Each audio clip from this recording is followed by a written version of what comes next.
Amis lecteurs, amis téléspectateurs, amis du Congo, nous sommes vers la fin du mois de mai 2016 et 2016 c'est une année cruciale pour la République démocratique du Congo. Il est prévu des élections en novembre, une présidentielle et les législatives. Et M.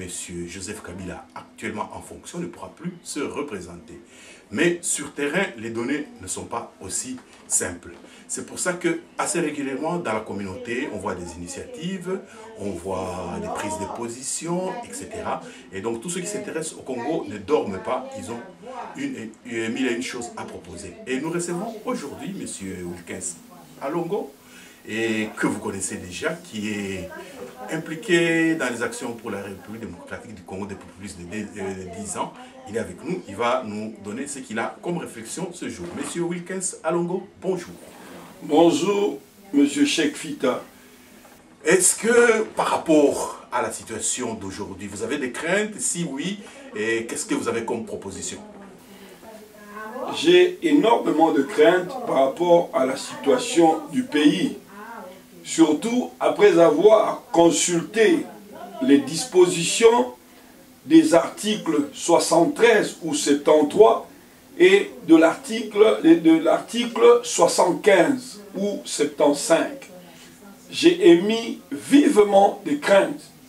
Voilà pourquoi, à l'issue de cette profonde interrogation, j'ai dû consulter des acteurs sociaux et des acteurs politiques. J'ai trouvé qu'il était nécessaire que l'on puisse appeler à un forum souverain pour la sauvegarde de la démocratie au Congo RDC. Et évidemment, c'est de cela que je vais parler tout de suite. Monsieur Wilkins Alongo, qui dit forum, dit rencontre de plusieurs personnes, de plusieurs tendances, de plusieurs idéologies. Expliquez-nous un peu la quintessence de ce que vous voulez. Merci, Cheikh Fita. Comme vous le savez, le mandat du président sortant en République démocratique du Congo s'achève le 19 décembre 2016. Mais en vertu des dispositions de l'article 73 ou 73, il est dit que le scrutin du président de la République doit être convoqué 90 jours ou 90 jours avant la fin de son mandat, c'est-à-dire 3 mois avant la fin de son mandat.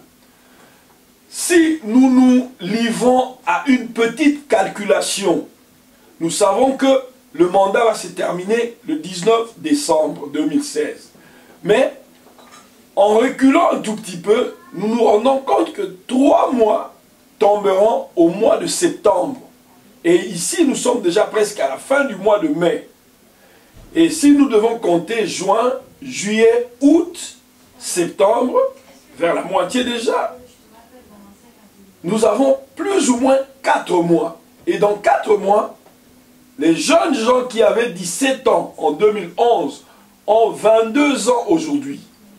Et ils doivent voter parce que c'est un devoir civique. Il y a des personnes qui sont décédées, qui avaient voté pour l'un ou l'autre candidat en 2011. Mais aujourd'hui, ces compatriotes sont décédés. Il va falloir revisiter le fichier électoral pour extirper le nom de ceux qui sont décédés et ajouter le nom de ceux-là qui n'avaient pas encore la maturité ou la majorité en 2011. Donc ceux qui n'avaient pas le droit de voter. Aujourd'hui qu'ils ont 22 ans, personne ne peut leur dénier ce droit-là, qui est un droit civique. Et dans cette période qui nous concerne aujourd'hui, un droit fondamental.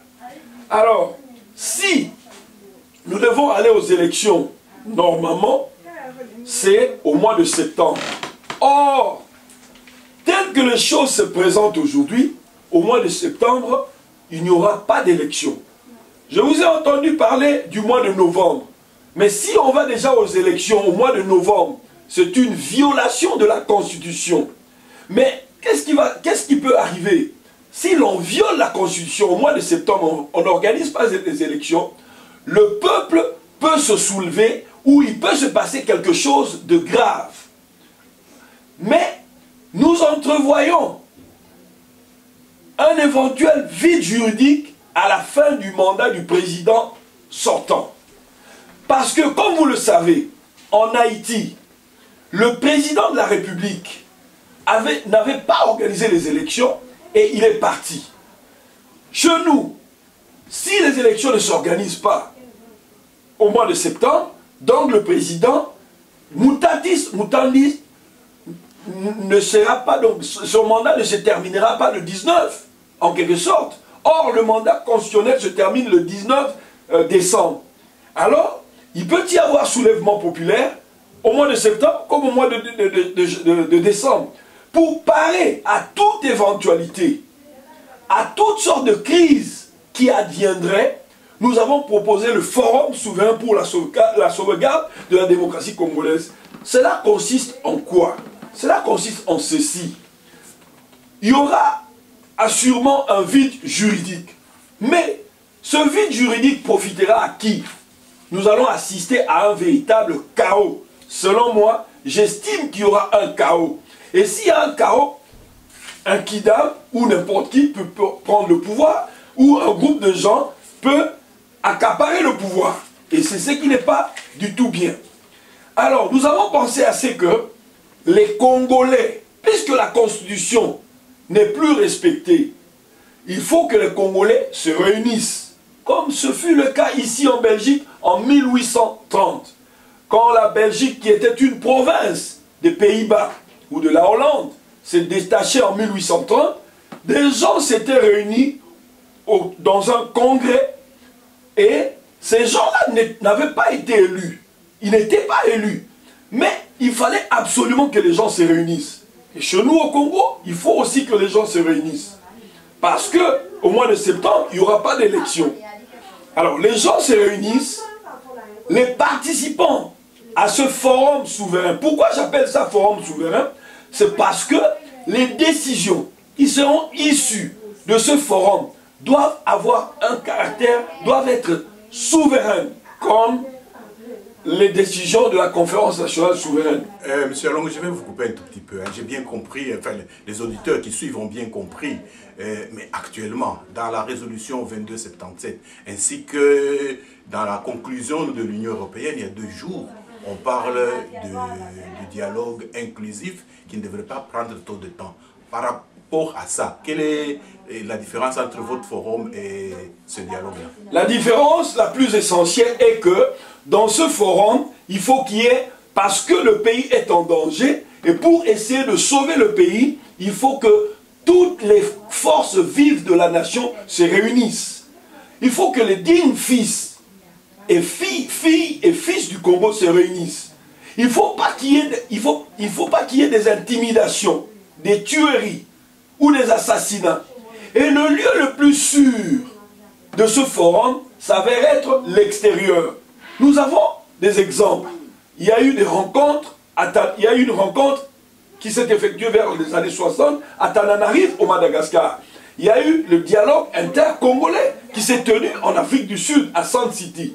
Voilà pourquoi nous estimons qu'un forum peut se tenir, c'est-à-dire une rencontre des Congolais, peut se tenir en dehors des frontières nationales.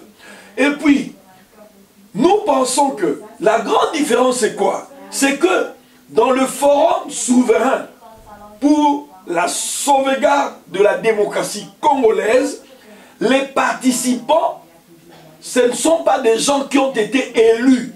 Parce que pour prétendre parler au nom du peuple, il faut avoir été élu. Or, ces gens-là ont échoué, ceux qui sont au pouvoir ont échoué, et que normalement, il est nécessaire, et que la Constitution n'a pas marché, les dispositions de l'article 73 ou 73 n'ont pas été respectées. Il faut maintenant qu'on réunisse des gens, comme cela se fait ici en Belgique, parce que je vis en Belgique.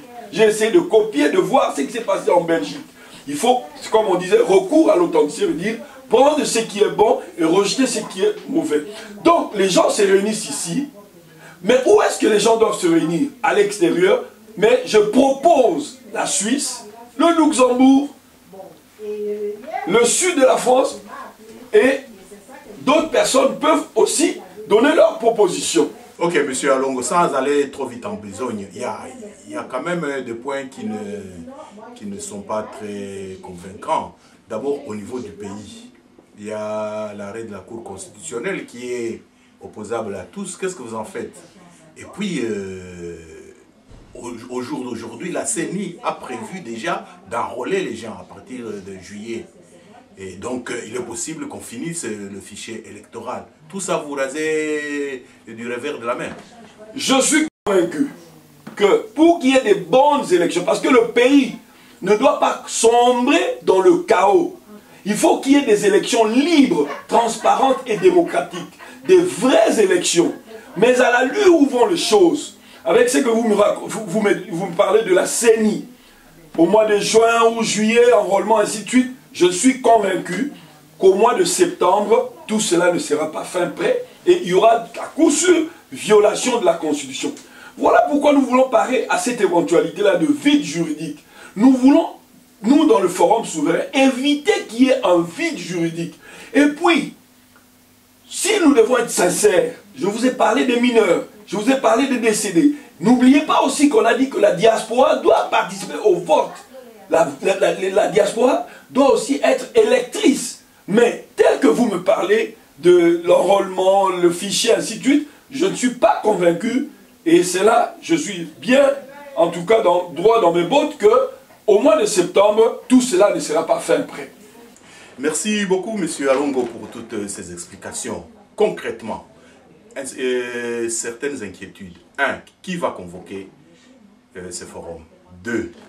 Quel est le profil des participants? 3. Pour combien de temps? Bien. La première des choses, c'est que nous sommes maintenant d'abord en consultation. Et comme j'ai initié cela, j'ai conçu cela, je mets ça à la portée du peuple et de toute la nation. Les grandes institutions, la communauté internationale, la Belgique, la France, les États-Unis, tous ces pays seront appelés à donner leur contribution pour la réussite et surtout la tenue effective de ce forum. Quant aux participants, les participants devront émaner des forces vives de la nation. Nous avons proposé au début un nombre de 300 personnes. Mais ça, ce n'est qu'une proposition. Mais tout en sachant que le forum, à la fin des assises, doit se transformer en parlement monocaméral.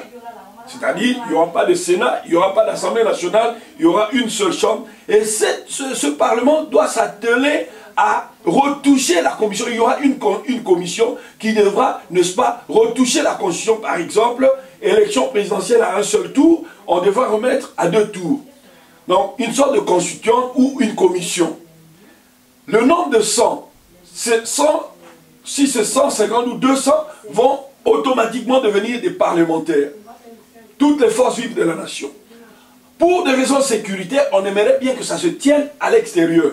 Parce qu'au Congo, il n'y a pas suffisamment de garanties sécuritaires. Surtout pour les combattants patriotes congolais de la diaspora. Et puis, en ce qui concerne le financement, nous contacterons, nous avons déjà commencé dès maintenant à contacter ces pays que j'ai cités, le Luxembourg, la France, les pays de la Scandinavie. Nous allons les contacter tous pour qu'ils puissent nous secourir, nous aider à réaliser ce forum. Bien, les institutions. Comme vous dites nous, ça veut dire que vous avez déjà une structure qui organise. Tout à fait. Et où est-ce qu'on peut la contacter? L'adresse, le téléphone, l'email, le site internet, ou je ne sais pas, ou la page Facebook? Nous sommes en ce moment-ci à l'étape des consultations parce que l'initiative vient d'être lancée. Nous sommes en train de nous organiser et nous pensons que d'ici quelques jours, tout se fixera très très bien. On pourra vous communiquer les emails, les adresses et tout, et les contacts. Mais dans un premier temps, nous sommes à l'étape des consultations et surtout, nous soumettons cette initiative à la portée de tous nos compatriotes. Voilà pourquoi. Bien, merci beaucoup, monsieur Alongo. Je pense que vous avez... non, je n'ai pas tout terminé. M'a tout dit, mais en 2-3 minutes, est-ce que vous pouvez conclure et donner le dernier mot par rapport à votre projet? Voilà.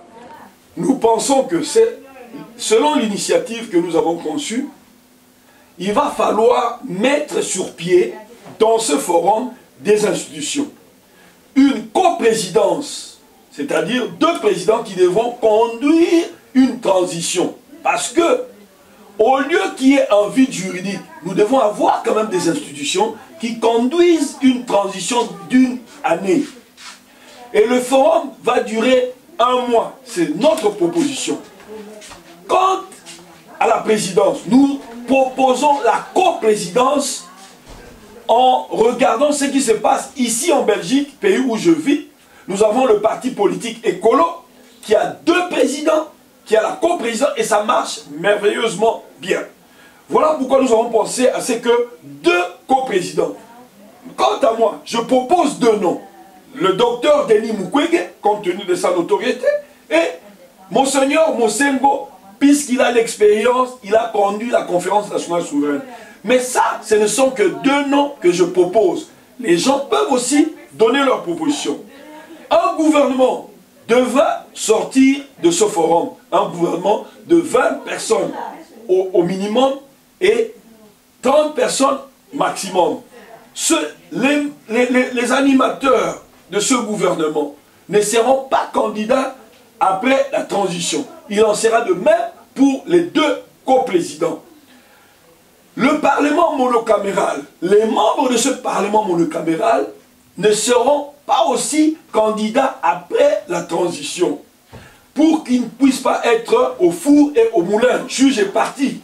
Mais après la transition, en guise de récompense, puisqu'ils auront conduit le pays vers une vraie démocratie, ils auront organisé des élections libres, transparentes et démocratiques, nous proposons que ces acteurs politiques-là, du gouvernement, de la coprésidence et du Parlement, puissent bénéficier de leurs avantages pendant les 5 années de la future législative démocratique. Bien, merci beaucoup, monsieur Alongo. Il est impossible qu'on aille jusqu'au bout, mais je pense que vous avez dit l'essentiel et que les gens ont compris. Non, j'ai quelque chose à ajouter. S'il vous plaît, en 30 secondes, vous concluez avant que les caméras ne vous coupent elles-mêmes la parole. Donc, après le forum... Non, en conclusion. Oui, si c'est une conclusion, oui, mais que à la fin du forum, une force internationale neutre devra accompagner ces nouveaux acteurs politiques du lieu de la tenue de ce forum jusqu'en République démocratique du Congo. Dans ce forum, il sera désigné le chef d'état-major général et son chef d'état-major général adjoint, plus le numéro 1 de la police et le patron de renseignement. Ceux-là devront, les 2, je dis, chef d'état-major et son adjoint, devront mettre sur pied une véritable armée nationale, républicaine et démocratique, avec équilibre régional. Bien, merci beaucoup, monsieur Alongo. Ça a été intéressant de suivre votre vision du Congo pour la période turbulente qui vient de commencer. C'est donc votre initiative. Nous mettrons des contacts sur la bande et les gens pourront vous contacter pour plus de détails. Mes chers amis congolais, chers amis lecteurs, chers amis compatriotes, c'était la proposition de Forum souverain pour la sauvegarde de la démocratie au Congo. Et avant de nous séparer, nous tenons à remercier M. Ramazani de Studio Matonge Multimédia qui nous a accordé son espace pour que nous fassions cette émission. Merci à vous tous d'avoir suivi et à la prochaine.